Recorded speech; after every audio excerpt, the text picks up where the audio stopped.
Di kaki Gunung Kawi yang menjulang tinggi, tersembunyi sebuah desa kecil bernama Tirtawangi. Desa ini begitu tenang, hampir tak tersentuh oleh dunia luar.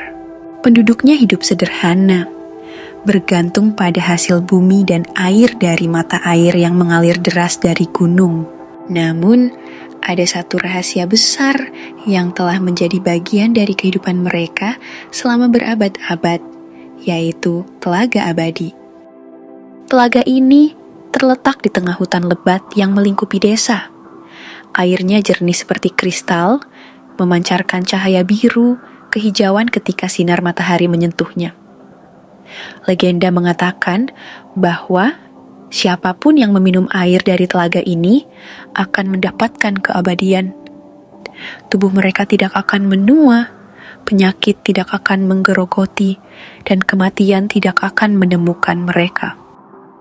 Namun, legenda itu juga datang dengan peringatan yang mengerikan. Setiap tetes air suci yang diminum ternyata membawa arwah orang-orang yang dulu dikorbankan untuk menjaga telaga tetap hidup. Mereka bukan hanya mendapatkan keabadian, mereka juga harus berbagi tubuh dan jiwa mereka dengan arwah-arwah itu. Pada suatu pagi yang berkabut, seorang pria asing tiba di desa Tirtawangi. Ia memperkenalkan dirinya sebagai Damar, seorang peneliti yang ingin mempelajari budaya lokal. Wajahnya tampan, namun sorot matanya dingin dan penuh rasa ingin tahu yang berlebihan. Warga desa merasa waspada karena jarang sekali orang luar datang ke tempat mereka tanpa alasan yang jelas. Damar mulai mengorek informasi tentang telaga dari para penduduk. Awalnya, mereka enggan membicarakannya, tetapi Damar pandai membujuk. Dengan sikap ramah dan hadiah-hadiah kecil, ia berhasil mendapatkan cerita tentang Telaga Abadi. Saya hanya tertarik untuk meneliti airnya, katanya kepada kepala desa, seorang pria tua bernama Pak Kandar. Saya yakin ada sesuatu yang unik dalam komposisi kimianya. Pak Kandar menggeleng pelan. Anak muda, jangan main-main dengan telaga itu. Banyak yang mencobanya, tapi hanya sedikit yang bisa bertahan. Damar tersenyum tipis. Saya bukan orang biasa, Pak. Saya hanya ingin tahu. Malam harinya, setelah semua warga tidur, Damar diam-diam meninggalkan penginapan dan menuju ke hutan. Berbekal peta kasar yang digambar oleh seorang anak desa, ia berhasil menemukan lokasi telaga. Udara di sekitarnya dingin menusuk, meski malam itu tidak terlalu gelap. Cahaya bulan purnama memantul sempurna di permukaan air telaga, membuatnya tampak seperti cermin raksasa. Damar mengambil botol kecil dari tasnya dan mengisi air telaga ke dalamnya. Saat ia meneguk air itu, untuk pertama kalinya, rasanya dingin dan manis, seperti embun pagi. Namun, beberapa saat kemudian, ia merasakan sesuatu yang aneh, seperti sebuah bisikan halus di telinganya, seperti suara angin yang membawa kata-kata tak jelas. Siapa di sana? Gumam Damar menoleh ke sekeliling. Tidak ada siapa-siapa. Ia menggelengkan kepala, menganggap itu hanya imajinasinya, lalu kembali ke desa. Beberapa hari setelah minum air telaga, Damar mulai merasakan perubahan. Tubuhnya terasa lebih segar, kulitnya lebih halus, dan energinya melonjak drastis. Namun, ada sesuatu yang tidak beres. Setiap kali ia sendirian, ia mendengar bisikan-bisikan itu lagi, semakin keras dan semakin jelas. Kamu milik kami sekarang? Suara itu datang dari dalam dirinya, seolah-olah ada ribuan orang berbicara di kepalanya. Damar mulai merasa cemas, tetapi ia mencoba mengabaikannya. Ia bahkan merasa senang dengan perubahan fisiknya. sehingga ia mulai minum air telaga lebih sering. Namun, semakin banyak air yang ia minum, semakin kuat arwah-arwah itu menguasai dirinya. Suatu malam, ia bermimpi buruk. Dalam mimpi itu, ia melihat dirinya berdiri di tepi telaga, dikelilingi oleh sosok-sosok transparan yang menatapnya dengan mata kosong. Salah satu dari mereka mendekat dan menyentuh dahinya. Tubuh Damar gemetar hebat, dan ia terbangun dengan nafas tersengal-sengal. Esok harinya, ia menyadari bahwa tangannya terlihat lebih pucat, hampir tembus cahaya. Matanya juga mulai berubah, irisnya kini memiliki pola hitam yang aneh, seperti retakan di kaca. Ketika ia menatap cermin, ia melihat bayangan lain di belakangnya, meskipun tidak ada siapa-siapa di ruangan itu. Setelah beberapa minggu minum air telaga, Damar bukan lagi dirinya sendiri. Tubuhnya berubah secara drastis, kulitnya menjadi pucat seperti lilin, matanya hitam pekat dengan retakan merah menyala di dalamnya. Ia sering terlihat berbicara sendiri di tengah malam. Suaranya bergema di seluruh desa, meskipun ia berada di kamarnya yang tertutup rapat. Penduduk mulai menghindarinya, takut bahwa ada sesuatu yang jahat sedang tumbuh di dalam tubuhnya. Namun, itu hanyalah permulaan dari mimpi buruk yang lebih besar. Suatu malam, seorang anak kecil bernama Dika hilang tanpa jejak. Ibunya, Inayati, menemukan pintu rumah mereka terbuka lebar, padahal ia yakin telah mengunci pintu sebelum tidur.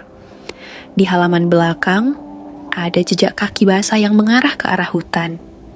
Jejak itu tidak seperti milik manusia biasa. Bentuknya aneh, seolah-olah dibuat oleh kaki yang bengkok dan panjang. Ketika warga desa mencoba mencari Dika, mereka mendengar suara-suara aneh dari dalam hutan. Suara tersebut adalah campuran antara tangisan anak kecil dan tawa gila yang menusuk telinga. Mereka mengikuti suara itu hingga sampai di tepi telaga. Di sana, mereka melihat sesuatu yang membuat bulu kuduk mereka berdiri. Damar berdiri di tepi telaga. Tubuhnya dikelilingi oleh bayangan-bayangan gelap yang bergerak-gerak seperti ular. Wajahnya tampak normal, tetapi ketika ia berbalik untuk menatap warga, mereka melihat bahwa matanya bukan miliknya lagi. Dalam satu kedipan mata, wajahnya berubah menjadi ratusan wajah tumpang tindih. Ada wajah-wajah orang asing dengan ekspresi putus asa, marah, dan kesakitan. "Kalian datang juga," kata Damar dengan suara yang tidak lagi mirip manusia. "Aku sudah menunggu kalian." Warga mundur dengan ngeri, tetapi sebelum mereka bisa melarikan diri, bayangan-bayangan itu melesat ke arah mereka. Beberapa orang terjatuh, tubuh mereka gemetar hebat, seolah-olah ada sesuatu yang merasuki mereka. Salah satu warga, seorang pria tua bernama Pak Made, mulai berteriak keras. Matanya memerah, dan dia berbicara dengan suara yang tidak dikenali. "Kenapa kalian meninggalkan kami? Kenapa kalian biarkan kami mati?" Pak Kandar, yang memimpin kelompok pencarian, segera menyadari apa yang terjadi. Arwah-arwah dari telaga tidak hanya menguasai tubuh Damar. Mereka juga mulai mencari inang baru. Setiap kali seseorang minum air telaga, atau bahkan hanya berada terlalu dekat dengan telaga, mereka rentan menjadi korban berikutnya. Dengan cepat, warga yang terserang oleh bayangan itu mulai berubah. Mata mereka menjadi hitam, kulit mereka pucat, dan mereka mulai berbicara dengan suara-suara asing. Mereka tidak lagi memiliki kontrol atas tubuh mereka sendiri. Beberapa dari mereka bahkan mulai berjalan menuju telaga, seolah-olah dipanggil oleh sesuatu yang tak terlihat. Inayati, ibu Dika, menjerit histeris ketika ia melihat anaknya muncul dari balik pepohonan. Dika berdiri di sana, wajahnya pucat seperti mayat, Matanya kosong dan bibirnya tersenyum lebar dengan cara yang tidak wajar.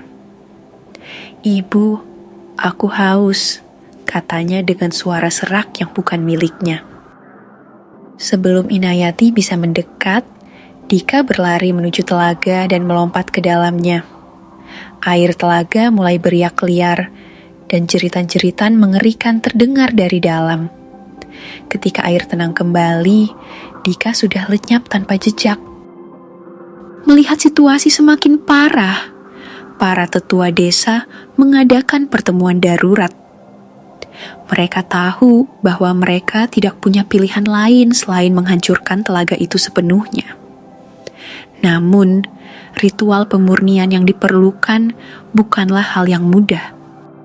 Untuk menenangkan arwah-arwah yang marah, mereka membutuhkan pengorbanan. Seseorang harus rela menyerahkan nyawanya untuk menutup portal yang menghubungkan dunia manusia dengan dunia arwah. Pak Kandar, sebagai kepala desa, memutuskan untuk mengambil risiko itu.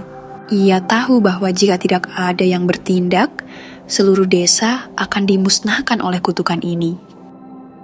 Malam itu, ia pergi ke telaga bersama beberapa tetua lainnya, membawa bahan-bahan ritual, api suci, dupa, mantra-mantra kuno, dan sebuah keris pusaka yang diyakini dapat membelah antara dunia hidup dan mati. Saat ritual dimulai, suasana menjadi semakin mencekam. Langit mendadak gelap, meskipun tidak ada awan. Angin dingin bertiup kencang, membawa aroma busuk seperti daging membusuk. Bayangan-bayangan hitam mulai berkumpul di sekitar telaga, bergerak-gerak seperti ular raksasa. Suara-suara jeritan dan tawa bergema di udara, membuat beberapa tetua jatuh pingsan karena ketakutan. Damar muncul dari kegelapan, tubuhnya sudah benar-benar diambil alih oleh arwah-arwah itu. Ia berdiri di tepi telaga, matanya menyala seperti bara api. "Kalian tidak bisa menghentikan kami," teriaknya dengan suara bergema, seolah-olah ribuan orang berbicara melalui mulutnya. "Kami sudah menunggu selama berabad-abad untuk bebas." Pak Kandar maju dengan langkah mantap, meskipun tubuhnya gemetar. Ia mengangkat keris pusaka tinggi-tinggi dan mulai membacakan mantra terakhir. Api suci menyala lebih terang, dan asap dari dupa membentuk pola-pola aneh di udara. Tiba-tiba, tanah di sekitar telaga mulai retak. Air telaga berubah menjadi merah darah, dan jeritan-jeritan mengerikan memenuhi udara. Damar berlari ke arah Pak Kandar, tetapi sebelum ia bisa menyentuhnya, keris pusaka menembus dadanya. Tubuh Damar meledak dalam cahaya terang, dan ribuan wajah muncul di udara, menjerit dalam kemarahan dan kesakitan. Telaga itu mulai runtuh ke dalam dirinya sendiri, menyeret semua arwah yang ada di dalamnya. Tanah di sekitarnya amblas, meninggalkan lubang besar yang gelap dan kosong. Suara terakhir yang terdengar adalah tawa gila yang bergema sebelum semuanya lenyap dalam keheningan. Setelah insiden itu, Desa Tirtawangi kembali tenang. Namun, penduduk tidak pernah melupakan apa yang terjadi. Beberapa warga yang sempat terkena pengaruh arwah itu masih mengalami mimpi buruk setiap malam. Mereka sering mendengar bisikan-bisikan halus, seolah-olah arwah-arwah itu masih mencoba berkomunikasi.